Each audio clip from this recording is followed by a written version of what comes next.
So Boris is a Japanese metal rock, stoner rock drone act that have been around for many years at this point, and all of those things, all of those genres I just mentioned truly encapsulate what Boris is as an artist. They have so many different variations of sound that they're able to cover, and it feels like every time they put out an album they're attempting to go for something completely new. Their album from 2020 I thought was pretty good. I didn't love it as much as some of the core fans, but I appreciated that it was a really solid rock album, and it wasn't like, you know, some of their older stuff. They have dabbled in rock music before, obviously, but I like that even when they're doing sounds that they've already done, it still feels a little bit different. And I feel like Win, maybe it's a W for Win, is similar to that. You know, they've done this kind of drony atmospheric sound in the past, but it doesn't feel like a rehash of what they've done before. Is it good though? Well, that's for you to decide, because for me this is more of an L than a W. I'm not gonna lie, guys, I couldn't really cope with this one. This is not for me. So the album starts off with "I Want to Go to the Side Where You Can Touch." It is an ear piercing drone sound that comes through, and it kind of lingers on for a pretty long while, and it's not that flattering on the ears. It's not that nice. It was a bit much. It got a bit too samey as well. I just found myself being locked in this really terrible space that I couldn't escape, and it just felt like it was like hammering my ears for as long as it possibly could. I'm not against drone sounds. I think they've done stuff like this in the past. I mean, Flood wasn't too far away from that kind of idea, although it sounds different to this. But this particular sound that just goes on for ages, I just found it really tiring to sit through. And that's the thing, at the end of the day, music is always going to be what it makes you feel as an individual. And I think any other audience member that likes this band could hear this and completely disagree with what I've just said there. But for me, that's how it felt, and it just wasn't particularly very nice. And I just really found it really bizarre as well, how it began to like build into this really intriguing sound where they added some new layers to it, and then it just cuts off. And it's like, you did all that building up to chop it off? Why? Because that for me was when it was starting to sound like it could become something a lot better than it started off as initially. But yeah, they chop it off, and it's just a bit like, cool, that's just ended now, has it? Islina not only sounds like a Mario Kart character that's going to be added to the next Mario Kart game, but is a track that has more of a vocal presence. So I say that loosely because the voice is very whispery, it's very soft, it's very delicate, and it just doesn't really add much to the song. It doesn't really conjure an interesting atmosphere. It's just a bit like, oh, right, yeah.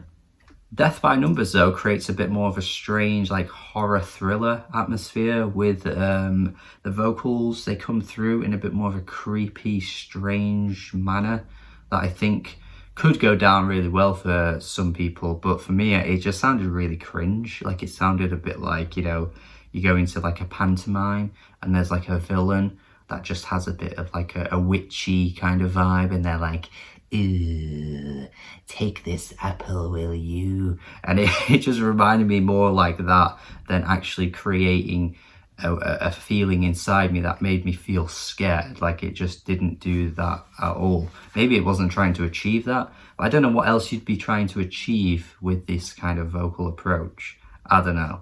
I mean, you're not trying to get people on the dance floor, are you? You're surely trying to conjure a creepy feeling in the listener, and it just washed over me. It just didn't do that at all. Initiation is the most nothingness track though. I mean, at least the other ones, there was something to say, but again, the vocals come through in a bit more of a soft manner, and their track just really does not do much at all. I was just really waiting for something to like kick in and something to kind of just happen, but I just was never really getting there. But then the track after this though, somehow we see a night and day difference completely.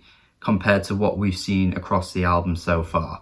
I don't know where it comes from, but this crunching guitar kicks in out of nowhere, and suddenly the album's just, you know, electrified in a way that I was just like, what? Where's this come from? And it sounds pretty good, to be fair, but it just feels a bit out of place because it just comes out of nowhere. It just separates the album in a really weird way from the first few tracks to this track. I don't know. It sounds all right, but it wasn't like enough of a change to make me, you know, go, whoa, I'm mind blown, because I just feel like Boris have made songs that sound like this before, haven't they? There's the 9-minute piece, You Will Know, which completely washes over me. Once again, it goes for a bit more of a drony, atmospheric sound. You could probably find yourself basking in this, depending on what kind of listener you are, but I think sometimes that's the thing with music. You can just get a completely opposite feeling to what other people get, and for me, this was just really bland to listen to. I couldn't sit through this again for the 9-minute runtime. 9 minutes, man. You've just got to develop the sound in some kind of way and take it to new places, and it just doesn't do that. It just doesn't. Yeah, there's not much else to say on this album. The last track is like a minute long, and it feels like there is nothing happening in that one. But yeah, this just wasn't for me.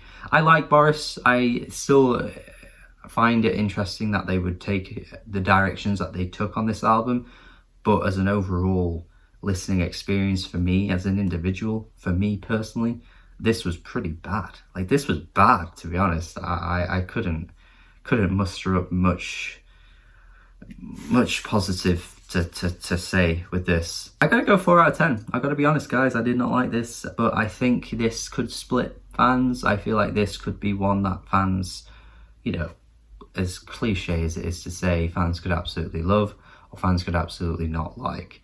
Maybe you'll fall somewhere in the mid-range, because that's usually how things tend to work, you know, Marmite. Maybe it isn't a love or a hate thing. Maybe it's just fine. Maybe it is. And maybe that's how you feel about this album. But for me, I think it's pretty bad. I couldn't cope with the droniness that this album threw at you constantly. But yeah, I still appreciate this band. I still think they're very worthwhile. And I think this album's worthwhile too. I think you should check it out, even if you may not end up coming out liking it, but you may do anyway. So let me know your thoughts in the comments. Subscribe if you haven't already. Do let me know what you think. Check out my Patreon. That would be fantastic. Have a good day and goodbye.